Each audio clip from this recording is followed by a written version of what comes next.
मुल्ला नसीरुद्दीन बूढ़ा हो चुका था। जीवन जीने के उसके निराले अंदाज के कारण उसके पास लोगों की भीड़ लगी रहती थी। ये ऐसे लोग थे जिन्हें लगता था कि मुल्ला नसीरुद्दीन में कोई करिश्माई ताकत है जो उसे हर तरह की मुसीबत से महफूज रखती है। मुल्ला इन लोगों को समझाता रहता था कि उसमें कोई करिश्माई ताकत नहीं है, बल्कि और लोगों से उसमें केवल इतना फर्क है कि वह कुछ करने से पहले यह नहीं सोचता कि लोग क्या कहेंगे, और करता वही है जो उचित हो, न्यायसंगत हो। ये लोग जो उसके आसपास बने रहते थे, वे गर्व से कहा करते थे, हम मुल्ला नसीरुद्दीन के शिष्य हैं।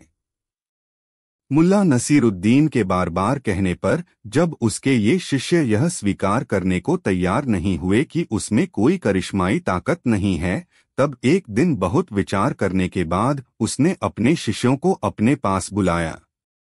फिर एक शिष्य को निर्देश दिया, जाओ रहमत खान, मेरा गधा लेकर आओ। रहमत खान तुरंत गधा लेकर उपस्थित हुआ। मुल्ला नसीरुद्दीन गधे पर उल्टा बैठा, यानी गधे के दुम की तरफ अपना मुंह करके बैठा।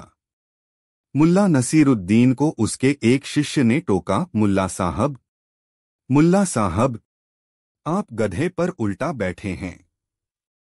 ऐसे बैठा देखकर लोग आपको क्या कहेंगे? अरे अभी से इतनी बेसब्री क्यों? वक्त आने पर तुम्हें तुम्हारे प्रश्न का उत्तर अवश्य मिल जाएगा। बेसन्न मत हो, थोड़ा इंतजार करो, मुल्ला नसीरुद्दीन ने उस शिष्य को जवाब दिया। फिर मुल्ला ने अपने गधे को एड़ लगाई, गधा चल पड़ा, पटपाका ठप टप टपा। अब एक अजीब नजारा था गांव की सड़कों पर। गधे पर उल्टा बैठे मुल्ला और मुल्ला की ओर मुंह कर चलते उसके शिष्य। गधा गांव की हर गली से परिचित था, इसलिए वह हर उस राह से गुजरा जिससे प्रायः मुल्ला नसीरुद्दीन गुजारा करता था। जो भी इस नज़ारे को देखता, हंसे बिना नहीं रहता। मुल्ला के गधे के साथ अब मुल्ला के शिष्यों के अलावा गांव के लोग भी चलने लगे थे। धीरे धीरे उस हुजूम को देखकर ऐसा लगने लगा कि गांव में मुल्ला नसीरुद्दीन को गधे पर उल्टा बैठाकर उसका जुलूस निकाला गया है। जुलूस में शामिल लोग मुल्ला नसीरुद्दीन का मखौल उड़ाने लगे। ही हा का दौर शुरू हो गया। यह देखकर मुल्ला नसीरुद्दीन का एक शिष्य मुल्ला के पास पहुंच गया और मुल्ला से कहने लगा, जनाब, अब आप गधे पर सीधा बैठकर चलें। जुलूस में शामिल लोग आपका मजाक उड़ा रहे हैं। मुझसे सहन नहीं हो रहा है। सहन नहीं हो रहा है क्यों? मैं तो मजे से अपने गधे पर बैठा हूं, मुल्ला नसीरुद्दीन ने हंसते हुए अपने शिष्य से पूछा। शिष्य मौन रहा।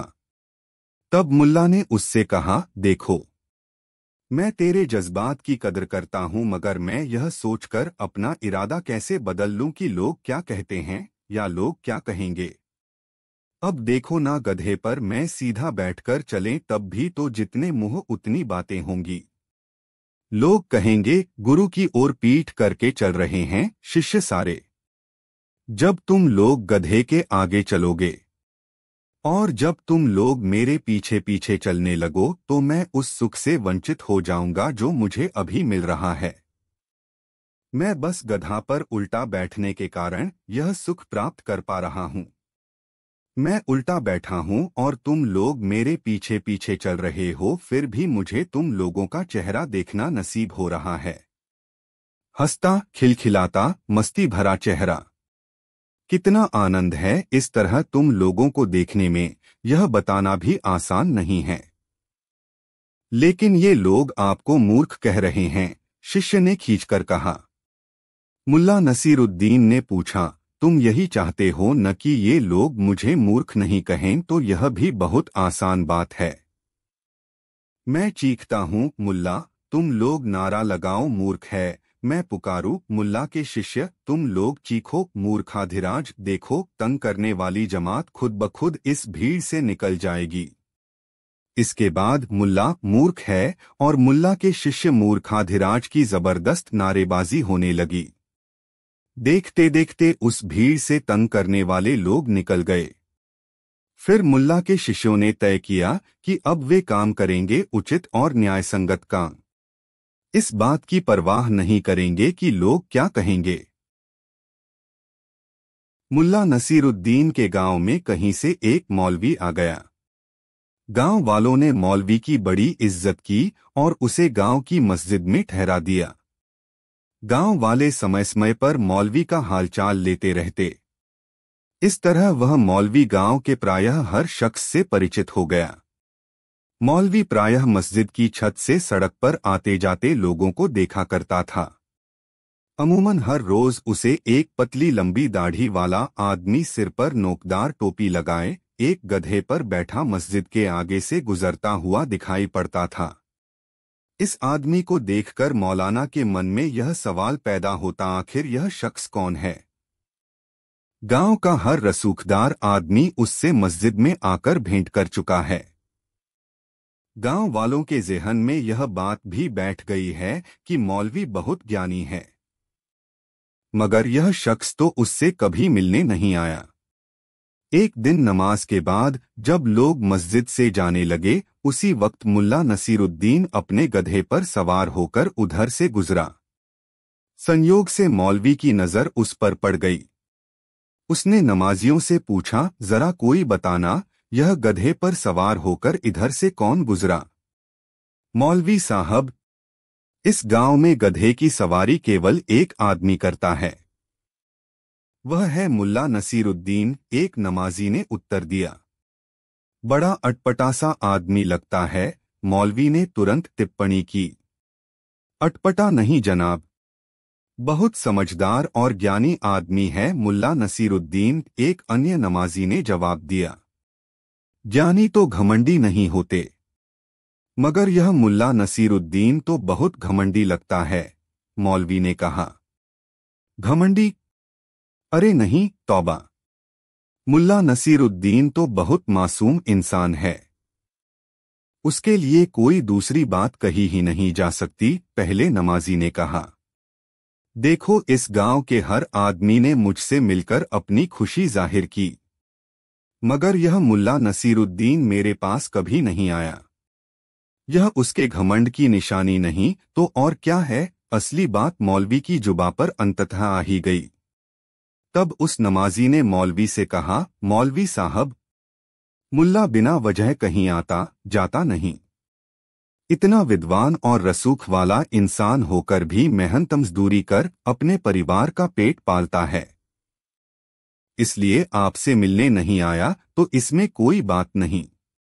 ठीक है, मगर तुम लोग उससे मेरी मुलाकात करवाओ। देखे तो सही कितना ज्ञानी है, मौलवी ने कहा। हाँ, मुलाकात तो होनी ही चाहिए। बहुत मजा आता है जब दो ज्ञानियों के बीच बातें होती हैं, एक नमाजी ने उत्साहित होकर कहा। दूसरे नमाजी ने दूने उत्साह में कहा, चलिए मौलवी साहब, मेरे साथ बाजार। मैं जानता हूं कि इस वक्त मुल्ला नसीरुद्दीन कहा गया होगा। मौलवी तुरंत तैयार हो गया। उस पर जुनून सवार हो गया था, यह प्रमाणित करने के लिए कि वह मुल्ला नसीरुद्दीन से बड़ा ज्ञानी है। दोनों नमाजियों के साथ मौलवी बाजार पहुंचा। वहां एक सेठ के गोदाम में बोरे में चावल भरने के काम में मुल्ला नसीरुद्दीन लगा हुआ था। मौलवी के साथ गए नमाजियों ने उसका परिचय मौलवी से कराया। मुल्ला नसीरुद्दीन मौलवी की ओर देखकर मुस्कुराया और कहा, मौलवी साहब, आप हमारे गांव में रहते हैं, इसकी जानकारी मुझे पहले से ही है, मगर यह इत्तफाक आज हुआ है कि हम मिल रहे हैं। मौलवी ने मन ही मन कुढ़कर सोचा, कितना दम्भी है यह इंसान, मुझे सलाम तक नहीं किया। और गंभीर आवाज में कहा, मुल्ला नसीरुद्दीन, मैंने सुना है कि तुम बहुत ज्ञानी आदमी हो। मैं चाहता हूं कि तुम्हारे साथ शास्त्रार्थ करूं ताकि अंदाज लग सके कि तुम सचमुच ज्ञानी हो या ज्ञानी होने का आडंबर रचते हो। मुल्ला नसीरुद्दीन मौलवी की बात सुनकर हंस पड़ा, बच्चों जैसी मासूम और निर्दोष हंसी। फिर कहा, जनाब, मैंने कभी नहीं कहा कि मैं ज्ञानी हूं। पता नहीं आपसे किसने कहा है। रही बात शास्त्रार्थ की, तो मैं आपसे बात करने के लिए तैयार हूं। अभी तो मैं काम में लगा हूं, वरना अभी ही आपके साथ बैठ गया होता। आप ऐसा करें, जुम्मे की शाम को मेरे घर आ जाएं। वहीं बैठकर बातें होंगी। मौलवी वहां से चल दिया, यह कहते हुए, ठीक है, जुम्मे की शाम। याद रहे, अजीब चुनौती का भाव था उसकी आवाज में। जुम्मे तक मौलवी गांव के लोगों को बताता रहा कि जुम्मे की शाम को मुल्ला नसीरुद्दीन के साथ वह शास्त्रार्थ करके परखेगा कि वाकई मुल्ला है, कितने पानी में। जुम्मे की शाम को मौलवी गांव के चुनिंदा लोगों को साथ लेकर मुल्ला नसीरुद्दीन के घर पहुंचा तो यह देखकर चकित रह गया कि उसके घर पर ताला लटका हुआ है। उसने आसपास के लोगों से जानकारी की तो पता चला कि आज सुबह ही मुल्ला अपनी बेगम को साथ लेकर अपनी ससुराल गया है। यह सुनकर मौलवी का खून खौल उठा। उसने दीवार पर सफेदी चढ़ाने के लिए बनाया गया गाड़ा मुल्ला के दरवाजे के पास देखा। उसने तुरंत एक कैंची बनाई और मुल्ला नसीरुद्दीन के दरवाजे पर लिख दिया, बेवकूफ, बड़े बड़े हर्फ में लिखा गया। यह शब्द दूर से ही पढ़ा जा सकता था। इसके बाद मौलवी मस्जिद की ओर लौट गया। शाम ढलने के बाद मुल्ला नसीरुद्दीन अपने घर लौटा और दरवाजे पर बेवकूफ लिखा देखा तो समझ गया कि माजरा क्या है। उसने अपनी बेगम को चाबी थमाई और कहा, तुम चलो, घर के दरवाजे खोलो, मैं अभी आया। बेगम कुछ कहती उससे पहले नसीरुद्दीन तेज कदमों से चलता हुआ मस्जिद पहुंच गया और मौलाना से जाकर कहा, माफ कीजिए जनाब, मैं भूल गया था कि आज आप मेरे गरीब खाने पर शास्त्रार्थ के लिए आने वाले हैं, वरना मैं ससुराल नहीं जाता। मगर मुझे याद था और मैं गया भी था। आपके दरवाजे से लौट आया, मौलवी ने कहा। हाँ, जवाब। दरवाजे पर आपका नाम बड़े हर्षों में देखकर मैं समझ गया और आपसे माफी मांगने चला आया। अच्छा, अब चलता हूँ। मौलवी अकचकाया सा मुल्ला को देखने लगा और मुल्ला अपनी दाढ़ी सहलाता हुआ मस्जिद से बाहर आ गया। मुल्ला नसीरुद्दीन की पत्नी एक दिन सुबह सुबह घर के मैले कपड़े धोने बैठी। मुल्ला सुबह की सैर के लिए निकल गया।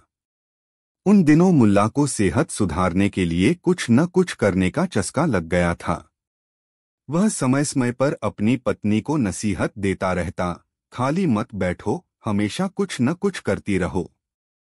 इससे शरीर चुस्त दुरुस्त, दिमाग तरोताजा और मन शांत रहता है। खुदा की यही 3 नियामतें हैं। इन्हें जिसने पा लिया वही खुशकिस्मत है। मुझे देखो, हमेशा सक्रिय रहता हूं, जिससे मेरा मन मेरे नियंत्रण में रहता है। मेरा शरीर मेरी चेष्टाओं की अवहेलना नहीं करता। मेरे कदम नपेतुले होते हैं और दिमाग हमेशा तरोताजा बना रहता है, जिससे मुझसे गलतियां नहीं होती। हाँ, तो मुल्ला नसीरुद्दीन सुबह की सैर के लिए निकल गया। घंटे भर बाद लौटा। उस समय भी उसकी गोलमटोल बेगम कपड़े धोने में लगी हुई थी। मुल्ला को सैर करके वापस आया देख उसकी बेगम ने उसे आवाज लगा दी, जरा इन धुले कपड़ों को छत पर फैला आइए। मुल्ला को पत्नी का यह निर्देश पसंद नहीं आया। उसने तुरंत कहा, अरे क्या आधा अधूरा काम करती हो? कपड़े धोने का मतलब कपड़े की धुलाई करना, उन्हें सुखाना, सुखाने के बाद शिकन हटाने के लिए उन पर इस्त्री करना और तह लगाकर उन्हें करीने से अलमारी में रखना भी होता है। मगर तुम्हें कौन समझाए? इतने दिनों से गृहस्थी संभाल रही हो, मगर अब तक तुम में कपड़े धोने तक का शऊर नहीं आया। मुल्ला की तकरीर सुनकर उसकी पत्नी जल भुन गई, मगर वह करती भी क्या। उसने मुल्ला के मुंह लगने से बेहतर यही समझा कि खुद उठकर कपड़ों को फैला आए। सुबह से लगातार कपड़े धोते रहने के कारण वह थक भी गई थी। इसलिए वह उठी और कपड़ों को बटोर कर ले जाने लगी कि आंगन में एक स्थान पर काई होने के कारण उसका पाँव फिसल गया और संभलने की कोशिश में उसके हाथ से छिटककर धोए कपड़े दूर जा गिरे। कपड़ों में जगह जगह मिट्टी लग गई। मुल्ला की पत्री ने कपड़े उठाए और उन्हें लेकर फिर से खंगालना शुरू किया। मुल्ला यह नजारा देख रहा था। उसे पत्नी पर बोलने का फिर अवसर मिल गया। उसने पत्नी से कहा, देखा बेगम, मन और शरीर में संतुलन नहीं होने से ऐसा ही होता है। जरूर तुम्हारा दिमाग कहीं और था और मन में किसी बात को लेकर उथल पुथल हो रही थी, जिसके कारण तुमने अपने शरीर का नियंत्रण खो दिया। सोचो, तुम गिर भी सकती थीं। इसी से तो कहता हूं कि। मुल्ला की पत्नी ने बीच में ही टोकते हुए कहा, नसीहतें देने के स्थान पर यदि तुमने मेरे काम में थोड़ा हाथ बटाया होता तो ऐसा कतई नहीं होता। सुबह से कपड़े धोते धोते मैं थक गई हूं। इसलिए ही तुमसे कहा था कि कपड़े छत पर फैला आओ, मगर तुम मेरी सुनते कब हो।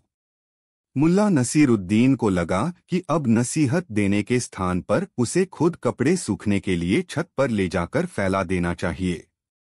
वह उठा और कपड़े लेकर छत पर चला गया और उन्हें सूखने के लिए फैला दिया। वापस लौटने पर उसने अपनी पत्नी को रसोई की तरफ जाते देखा। उसकी चाल में थोड़ी लंगड़ाहट थी। मुल्ला नसीरुद्दीन को यह बात समझ में आते देर नहीं लगी कि फिसलने के कारण बेगम के पाँव में मोच आ गई है। मोच खाए पाँव के बावजूद उसकी पत्री ने खाना तैयार किया और उसके लिए भोजन परोस दिया। उस समय तक उसने कुछ भी नहीं खाया था। उसने भोजन पर बैठते समय उससे कहा भी, बेगम तुम भी खा लो, मगर उसने यह कहते हुए उस समय भोजन करने से इनकार कर दिया कि अभी कमरों में आड़ी लगाना है और बिस्तर ठीक करने हैं, चादर बदलना है। इन कामों को निपटाकर स्नान करूंगी तब भोजन करूंगी, आप खा लीजिए। मुल्ला नसीरुद्दीन ने भोजन किया और बगीचे में जाकर टहलने लगा। लगभग घंटे भर बाद जब वह अपने कमरे में आया तो देखा बेगम सारे कामों से फारिग होकर आराम फरमा रही है। उसने बेगम से पूछा, तुमने खाना खा लिया? हाँ, संक्षिप्त सा उत्तर दिया बेगम ने। तो कुछ और करती। दिन का वक्त इंसान को सक्रियता के लिए मिला है बेगम। सक्रिय रहने से मन प्रफुल्लित रहता है, तन में खून का संचार सही रहता है, जिससे सेहत दुरुस्त रहती है। मुल्ला नसीरुद्दीन ने अपनी बेगम को फिर से अच्छी सेहत का पाठ पढ़ाना शुरू कर दिया। मगर बेगम ने मुल्ला को बीच में ही टोक दिया, यह क्या? तुम समझ रहे हो कि मैं बिस्तर पर आराम करने के लिए लेटी हूं। सुबह से तो मैं लगातार काम करती रही हूं, मगर फिसलने के बाद से पाँव में दर्द है। अब तो खड़ा भी नहीं हुआ जाता। और तुम हो कि मुझे अच्छी सेहत का राज बताने में लगे हो। मुल्ला ने कुछ देर पहले अपनी पत्नी को लंगड़ाकर चलते हुए देखा था। अब दर्द की शिकायत मिलने पर उसे संदेह हुआ कि बेगम के पाँव में मोच आ गई है। तुरंत उसने बेगम के पाँव देखे। पाँव में सूजन आ चुकी थी।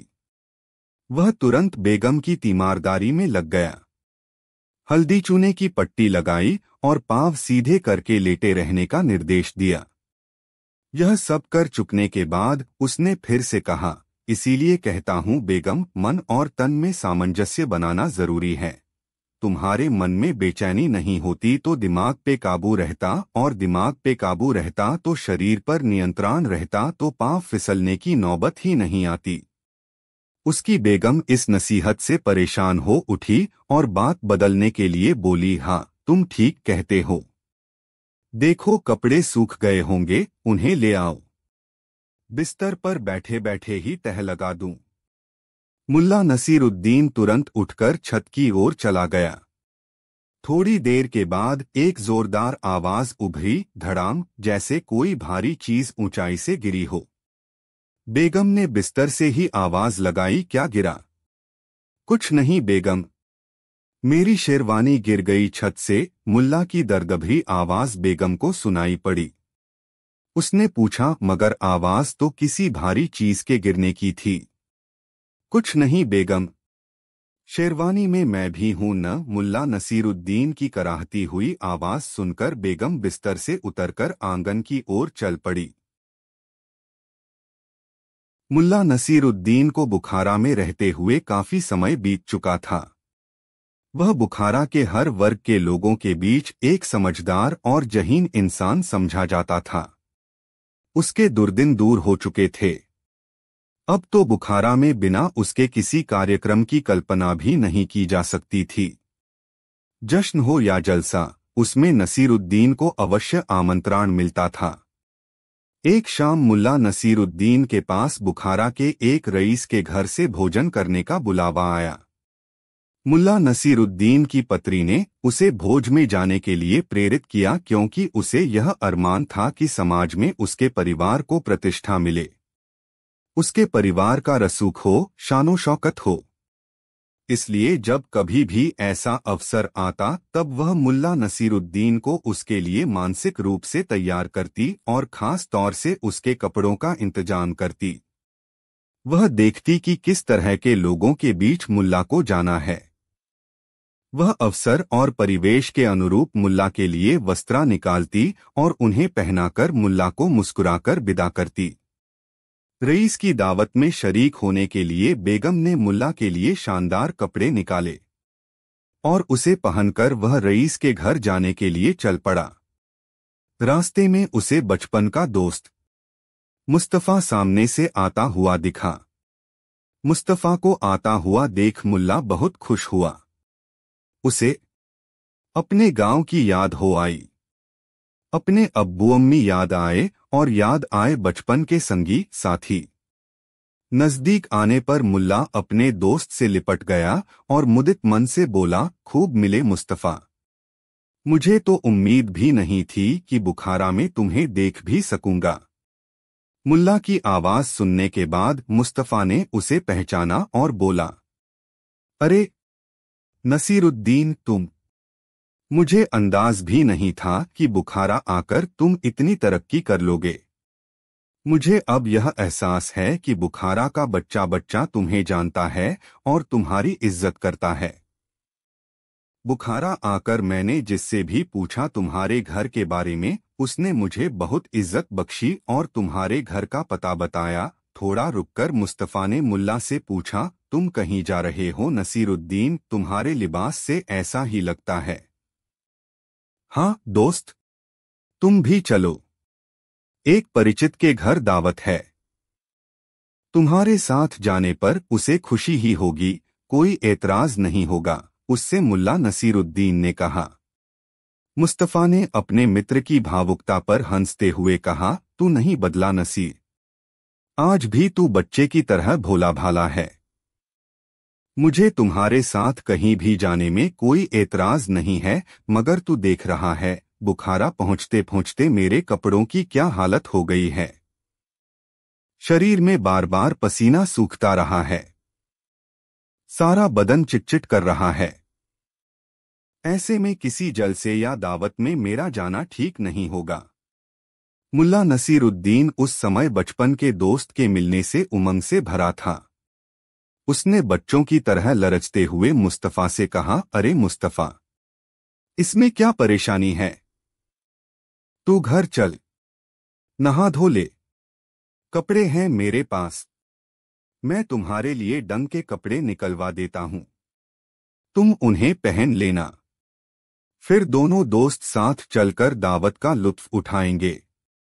मुस्तफा को लेकर मुल्ला नसीरुद्दीन अपने घर आया। मुस्तफा ने स्नान किया। अपनी बेगम से कहकर मुल्ला नसीरुद्दीन ने मुस्तफा के लिए अपनी शानदार शेरवानी और चूड़ीदार पाजामा मंगाया और नक्काशीदार जूती भी। मुस्तफा जब उन कपड़ों को पहनकर मुल्ला के पास आया तब मुल्ला उसे देखकर चकित रह गया। मुस्तफा उन कपड़ों में शानदार लग रहा था। उसका व्यक्तित्व उन कपड़ों में ऐसा निखर रहा था मानो वह कहीं का सुल्तान हो।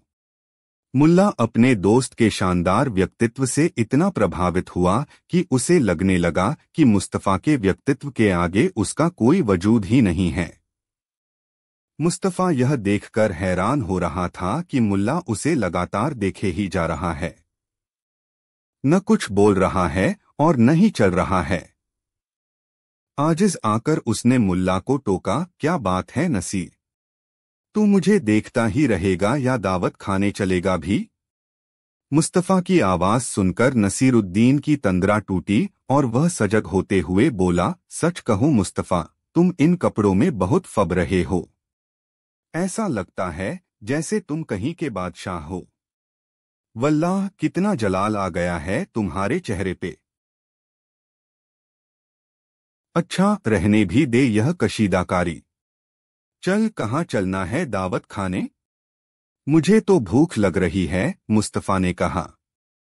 मुल्ला नसीरुद्दीन मुस्तफा को साथ लेकर रईस के घर की तरफ चल पड़ा। रास्ते में एक सेठ से भेंट हो गई। सेठ ने बहुत अदब से पेश आते हुए मुल्ला नसीरुद्दीन से पूछा, क्यों? मुर्तुजा अली के घर दावत पर तो नहीं जा रहे? हाँ सेठ साहब, वहीं जा रहा हूं। ऐसे मौकों पर इनकार करते बनता ही नहीं है। जाना ही पड़ता है, मुल्ला नसीरुद्दीन ने उत्तर दिया। सेठ ने बातों का सिलसिला आगे बढ़ाते हुए कहा, और जनाब, आपके साथ ये कौन? अरे, मैं आपका परिचय ही नहीं करा पाया। ये मेरे बचपन के दोस्त हैं, मेरे अजीज मुस्तफा अली। रही बात इनके कपड़ों की तो वे मेरे ही हैं, मुल्ला नसीरुद्दीन ने बड़ी मासूमियत से कहा। सेठ दुआ सलाम के बाद विदा हो गया और मुल्ला नसीरुद्दीन दावत के लिए मुतुर्जा अली के घर की तरफ चलने लगा तो मुस्तफा उसके साथ आगे जाने को तैयार नहीं हुआ। उसने नाराज होते हुए मुल्ला से कहा, मैं तुम्हारे साथ हरगिज नहीं जाऊंगा। मैं जा रहा हूं तुम्हारे घर। तुम्हारे कपड़े उतारकर अपने वही कपड़े पहन लूंगा और वहीं तुम्हारा इंतजार करूंगा। मुल्ला नसीरुद्दीन भी समझ चुका था कि उससे गलती हुई है। परिचय कराते वक्त उसे कपड़ों की चर्चा नहीं करनी चाहिए थी। उसने मुस्तफा को मनाते हुए कहा, दोस्त, मैं समझ गया हूं कि परिचय कराते समय मुझसे भूल हो गई और मैं कपड़ों की हकीकत बयां कर गया। मैं मानता हूं कि मुझे ऐसा नहीं कहना चाहिए था, मगर मेरा विश्वास करो, मैं नहीं जानता कि कैसे यह बात मेरे मुंह से निकल गई। मैं तुम्हें विश्वास दिलाता हूं कि अब ऐसी गलती नहीं होगी। अपनी नाराजगी थूक दो और मुझे माफ कर दो। मुस्तफा ने मुल्ला की बात पर यकीन कर लिया। वे लोग फिर दावत खाने के लिए निकल पड़े। कुछ रास्ता तय हुआ कि रास्ते में एक साहूकार ने मुल्ला नसीरुद्दीन को टोका, अस्सलाम वालेकुम मुल्ला नसीरुद्दीन साहब, अरसे बाद जनाब को देख रहा हूं। कहिए, सब खैरियत तो है न? वालेकुम अस्सलाम इदरीस मियां, सब खैरियत है। इनसे मिलिए, ये मेरे बचपन के दोस्त, मेरे अजीज मुस्तफा, पहली बार बुखारा आए हैं मुझसे मिलने। रही बात कपड़ों की तो वे उनके ही हैं। मुस्तफा भीतर ही भीतर खौल उठा, यह भी कोई परिचय कराने का तरीका है। मुल्ला ने तो कहा था कि वह कपड़ों के बारे में कोई जिक्र नहीं करेगा, फिर यह कहने की जरूरत क्या थी कि कपड़े उनके ही हैं। अब तो मैं इसके साथ कहीं जाने वाला नहीं। कुछ भी कहता रहे, अब मैं इसके घर जाकर इसके कपड़े उतार दूंगा। बड़ा आया कपड़ा दिखाने वाला। इदरीस मियां के जाते ही मुस्तफा ने अपने तेवर दिखाए, मगर मुल्ला नसीरुद्दीन उसके आगे भीगी बिल्ली बन गया और अपनी गुस्ताखी के लिए मुस्तफा से बार बार माफी मांगने लगा। अंततः मुस्तफा उसके साथ आगे जाने के लिए राजी हो गया। थोड़ी ही देर में मुल्ला नसीरुद्दीन अपने दोस्त मुस्तफा के साथ रईस मुतुर्जा अली के दौलत खाने पर पहुंचा। वहां उन दोनों का गर्मजोशी से स्वागत हुआ। मुतुर्जा अली के घर पर दावत में जितने भी मेहमान आए थे, वे सबके सब बुखारा के नामी गिरामी लोग थे। मुस्तफा को यह देखकर आश्चर्य हुआ कि अधिकांश लोग उसके दोस्त मुल्ला नसीरुद्दीन को जानते भी हैं और उसकी कदर भी करते हैं, क्योंकि जो भी मुतुर्जा अली के घर पर मुल्ला नसीरुद्दीन से मिला, वही उसके साथ अदब से पेश आया। भोजन कर चुकने के बाद जब मुल्ला नसीरुद्दीन वापसी की सोच रहा था तभी उसे ख्याल आया कि मुतुर्जा अली से अपने मित्र को मिलाया ही नहीं। वह मुस्तफ़ा को लेकर मुतुर्जा अली के पास गया और मुस्तफ़ा से उसका परिचय कराते हुए बोला, मुतुर्जा साहब, ये मेरे बचपन के दोस्त हैं मुस्तफ़ा, मेरे अजीज। रही बात कपड़ों की तो मैं उसके बारे में कुछ नहीं बोलूंगा। मुस्तफ़ा ने जब यह सुना तो मन महसूस कर रह गया। वह उस पल को कोस रहा था जब उसने मुल्ला नसीरुद्दीन के कपड़े पहनने का निर्णय लिया था। मुतुर्जा अली के घर से निकलते समय मुल्ला नसीरुद्दीन ने मासूमियत के साथ मुस्तफ़ा से पूछा, क्यों इस बार परिचय कराने में मुझसे कोई भूल तो नहीं हो गई? मुस्तफ़ा समझ नहीं पाया कि वह मुल्ला नसीरुद्दीन से कहे तो कहे क्या। एक बार मुल्ला नसीरुद्दीन ने एक आदमी से कुछ उधार लिया था। मुल्ला समय पर उधार चुका नहीं पाया और उस आदमी ने इसकी शिकायत बादशाह से कर दी। बादशाह ने मुल्ला को दरबार में बुलाया। मुल्ला बेफिक्री के साथ दरबार पहुंचा। मुल्ला के दरबार पहुंचते ही वह आदमी बोला, बादशाह सलामत, मुल्ला ने बहुत महीने पहले मुझसे 500 दीनार बतौर कर्ज लिए थे और अब तक नहीं लौटाए। मेरी आपसे दरख्वास्त है कि बिना किसी देरी के मुझे मेरा उधार वापस दिलाया जाए। यह सुनने के बाद मुल्ला ने जवाब में कहा, हुजूर, मैंने इनसे पैसे लिए थे, मैं यह बात मानता हूँ और मैं उधार चुकाने का इरादा भी रखता हूँ। अगर जरूरत पड़ी तो मैं अपनी गाय और घोड़ा दोनों बेचकर भी इनका उधार चुकाऊंगा। तभी वह आदमी बोला, यह झूठ कहता है हुजूर, इसके पास न तो कोई गाय है और न ही कोई घोड़ा। अरे इसके पास ना तो खाने को है और न ही एक फूटी कौड़ी है। इतना सुनते ही मुल्ला नसीरुद्दीन बोला, जहांपना, जब यह जानता है कि मेरी हालत इतनी खराब है तो मैं ऐसे में जल्दी इसका उधार कैसे चुका सकता हूँ। जब मेरे पास खाने को ही नहीं है तो मैं उधार दूंगा कहाँ से। बादशाह ने यह सुना तो मामला रफा-दफा कर दिया।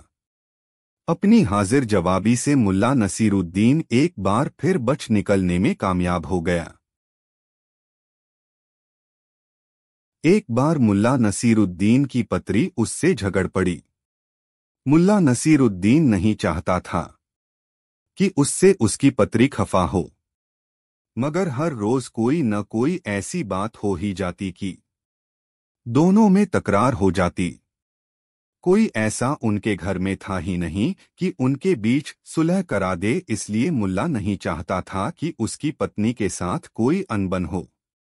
उस दिन भी तैश में आकर मुल्ला नसीरुद्दीन की पत्नी ने मुल्ला को खूब खरी खोटी सुना दी। गुस्से में बेगम ने मुल्ला को निखट्टू भी कह दिया। मुल्ला नसीरुद्दीन ने जब अपने लिए निखट्टू संबोधन सुना तो उसके तनबदन में आग लग गई और दिन होता तो वह भी अपनी बेगम को ऐसे ही 1000 शब्दों से नवाजता, मगर अब वह समझ चुका था कि बेगम से पंगा लेने में नुकसान ही नुकसान है। जब तक वह घर में रहता है तब तक हर बात के लिए बेगम को आवाज लगानी पड़ती है। जब झगड़े के बाद दोनों के बीच मुआफुल्ली हो जाती है तब सुलह कराने वाला कोई नहीं रहता। इसलिए अपने क्रोध की तरंग को अपने सीने में साध कर मुल्ला नसीरुद्दीन ने कमरे में रखा हुआ धनुष बाण उठा लिया और पांव पटकता हुआ घर से बाहर आ गया। बार बार उसके ज़हन में पत्नी की धिक्कार भरी आवाज कौंध कौंध जाती और वह अपने अहाते में क्रोध से तिलमिलाता टहलने लगता।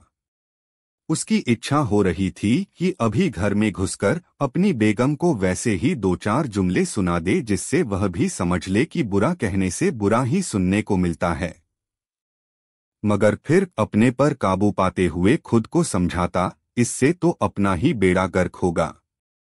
अभी 2 पल बाद उसी बेगम को आवाज लगानी पड़ेगी, बेगम एक बदना पानी तो लेके आओ, या बेगम मेरी शेरवानी कहाँ है। अगर झगड़ा बढ़ा तो ऐसे छोटे छोटे कामों में भी घंटों जाया होंगे और ढंग से काम भी नहीं हो पाएगा।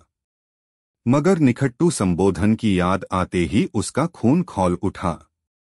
क्रोध 7वें आसमान पर जा पहुंचा।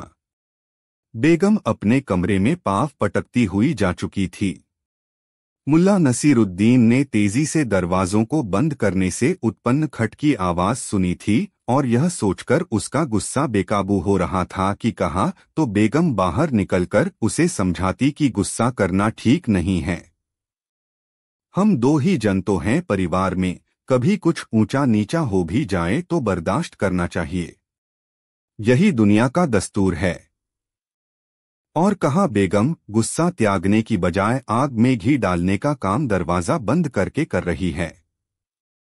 कुछ देर तक क्रोध में चहलकदमी करने के बाद जब मुल्ला का गुस्सा शांत नहीं हुआ तो उसने अहाते की अरगनी पर सूखने के लिए फैलाए गए गीले कपड़ों को देखा। उन कपड़ों में मुल्ला नसीरुद्दीन की शेरवानी भी थी। अचानक मुल्ला ने अपने धनुष पर बाण चढ़ाया और कान तक खींचकर बाण चलाया। सनन करता हुआ वह बाण शेरवानी को वेध कर थमा। बाण से बिंधी हुई शेरवानी को देखकर मुल्ला ने अपने हाथ का धनुष एक किनारे फेंक दिया और आसमान की तरफ दोनों हाथ फैलाकर जोर जोर से बोलने लगा, या अल्लाह, या परवरदिगार, तू सचमुच दयावान है। यह तुम्हारा ही करिश्मा है कि मैं शेरवानी में नहीं था।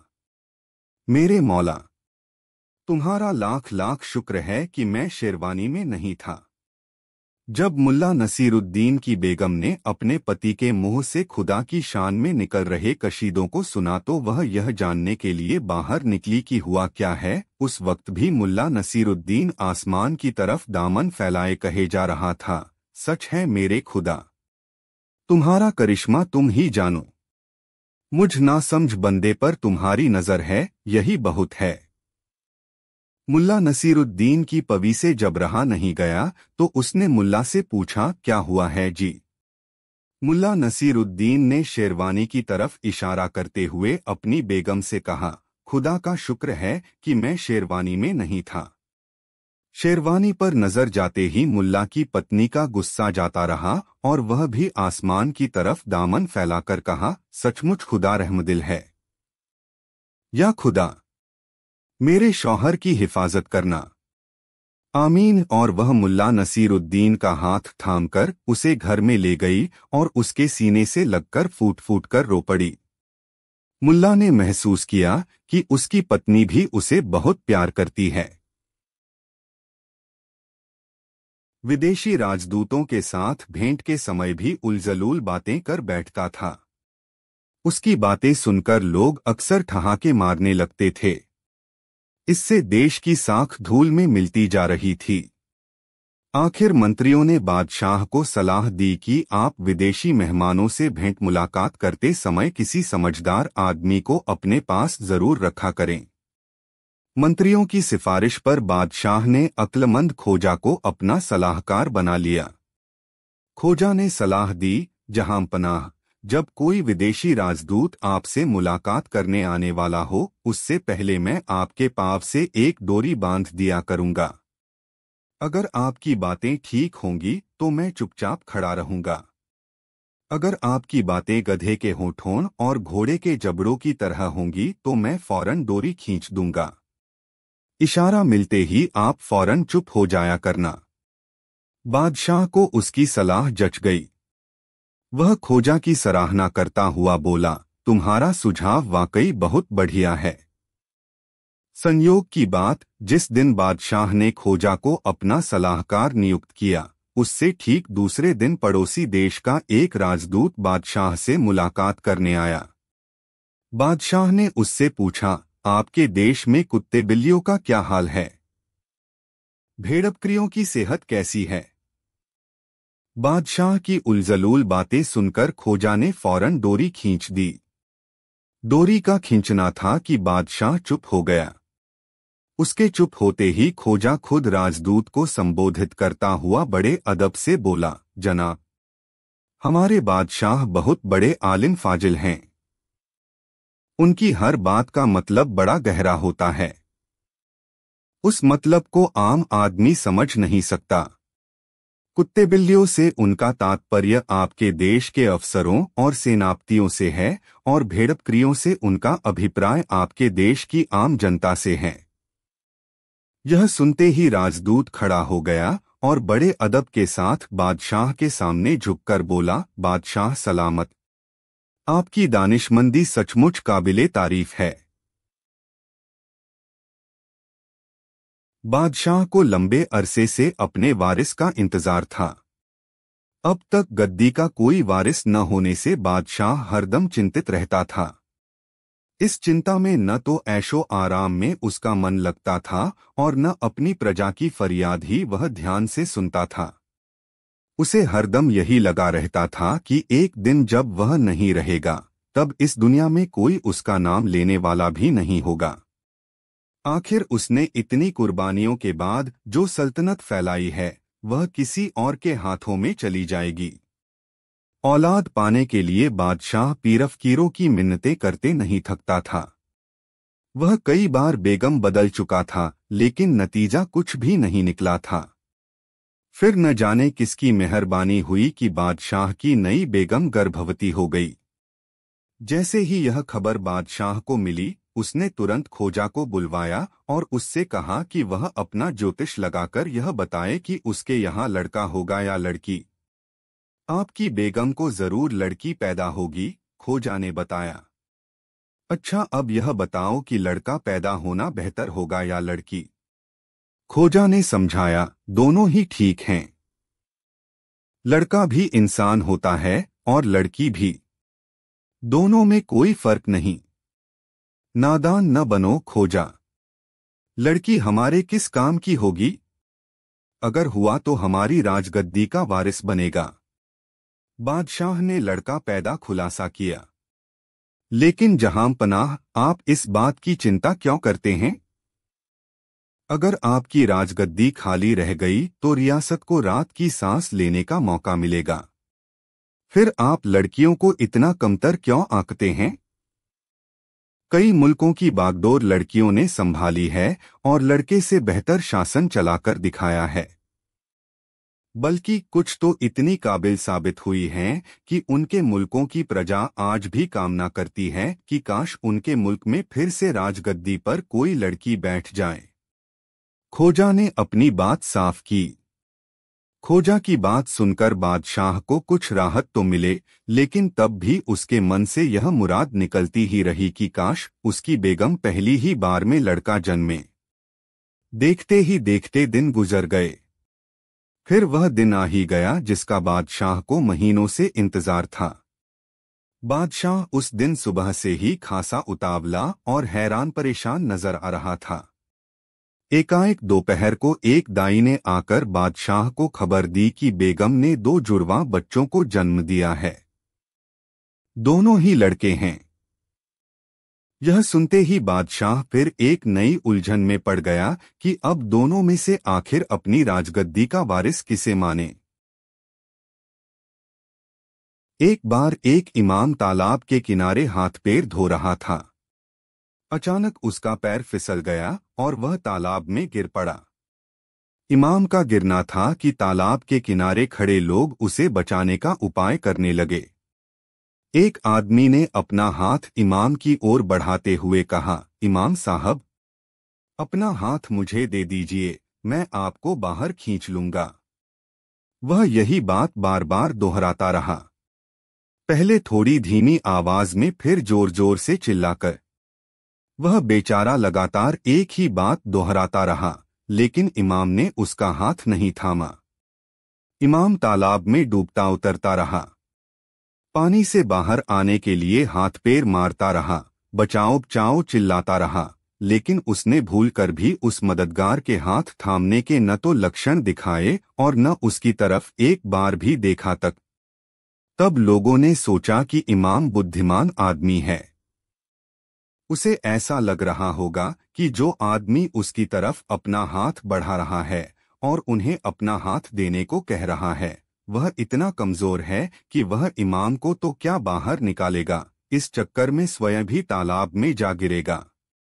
तब और लोगों ने उस आदमी की तरह जोर जोर से यह बोलना शुरू कर दिया कि इमाम साहब, अपना हाथ मुझे दे दीजिए, मैं आपको बाहर खींच लूंगा। सब लोगों को यह उम्मीद थी कि इमाम साहब अपने आप तय कर लेंगे कि उन्हें किसकी तरफ हाथ बढ़ाना चाहिए। लेकिन हैरानी की बात कि इमाम ने किसी भी आदमी की तरफ अपना हाथ नहीं बढ़ाया। लोगों ने इसे इमाम की घबराहट समझा। उन्हें यकीन हो चला कि इमाम इसी तरह कुछ देर और असमंजस में रहे तो फिर उन्हें डूबने से कोई नहीं बचा सकेगा। तभी घूमता घामता खोजा वहां आ पहुंचा। खोजा पर नजर पड़ते ही सब लोगों ने मिलकर उससे विनती की कि वह किसी तरह इमाम को बचा ले। दूर से ही लोगों की चिल्लाहट सुनकर खोजा यह जान चुका था कि इमाम को बचाने के लिए अब तक क्या उपाय किए जा चुके हैं। सबके कहने पर खोजा तालाब के किनारे तक आया और सबको सुनाते हुए बोला, भाइयों, इमाम साहब अपनी जिंदगी में सिर्फ दूसरों से लेना जानते हैं, किसी को कुछ देना नहीं जानते। फिर उसने इमाम की तरफ अपना हाथ बढ़ाया और बोला, इमाम साहब, मेरा हाथ थाम लीजिए, मैं आपको बाहर खींच लूंगा। यह सुनते ही इमाम ने लपक कर खोजा का हाथ थाम लिया। फिर उसी का हाथ थामे हुए वह तालाब के किनारे आ लगा।